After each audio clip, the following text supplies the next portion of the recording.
Gracias, Maru Rojas. Y ahora, de viva voz, Mario Patrón, director del Centro de Derechos Humanos Miguel Agustín Pro Juárez. Mario, gracias por estar con nosotros. Y para preguntarte obligadamente cuál la lectura de ustedes en el PRO acerca de lo dicho por el secretario de la Defensa Nacional, exigiendo, ahora en un tono inusual, muy severo, un marco jurídico que reglamente la actuación del Ejército en tareas de seguridad interna, es decir, en las calles. Mario, te escuchamos. Muy buenos días, Ricardo, a ti y a tu auditorio. Como siempre, gracias por la invitación. Mira, hay coincidencias evidentes con el tono y el discurso del general secretario. Lo primero es que pues la naturaleza del ejército no es propia para hacer tareas de seguridad pública, él lo advierte y lo reconoce, que la institucionalidad castrense hoy en día en nuestro país, digamos, no pidió estar en las calles, fue una guerra contra el crimen organizado que inició Felipe Calderón y ha dado continuidad a Enrique Peña Nieto, en donde ellos fueron enviados a esta guerra. Nos preocupa también que después de 10 años de guerra contra el crimen organizado, el propio general secretario advierta que no es algo que se va a ganar a balazos y también advierta que sus elementos ya no saben si cumplir los derechos humanos o cumplir órdenes castrenses, que nos parece que es una muestra clara de la ambivalencia de la participación del ejército en tareas de seguridad pública. Nosotros, Ricardo, coincidimos con el Ombudsman Nacional y coincidimos con las Naciones Unidas y el sistema interamericano que han establecido que se requiere un programa programático paulatino de retiro de las Fuerzas Armadas. Nos parece que una ley de seguridad interior terminaría de formalizar, de legalizar un contexto de excepción de su participación.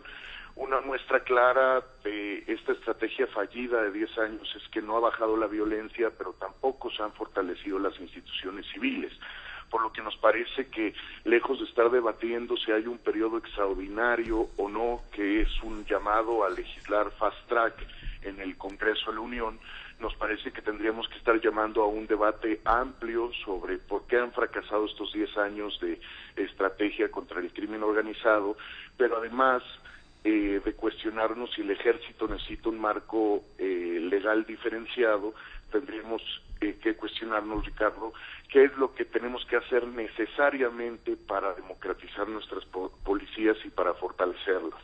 Nos parece que la apuesta de país tendría que hacer en términos de las instituciones civiles de seguridad y que mediante una ley de seguridad interior que regularice un estado de excepción se correría el riesgo de formalizar la vinculación de las Fuerzas Armadas en tareas de seguridad y no necesariamente fortalecer a las instituciones civiles.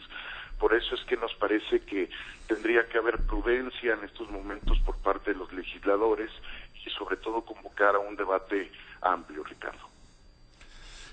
Mario, ¿cuáles serían los riesgos de no elaborar un reglamento adecuado que propenda efectivamente a un regreso paulatino de las Fuerzas Armadas a los cuarteles? ¿Cómo se resolvería esta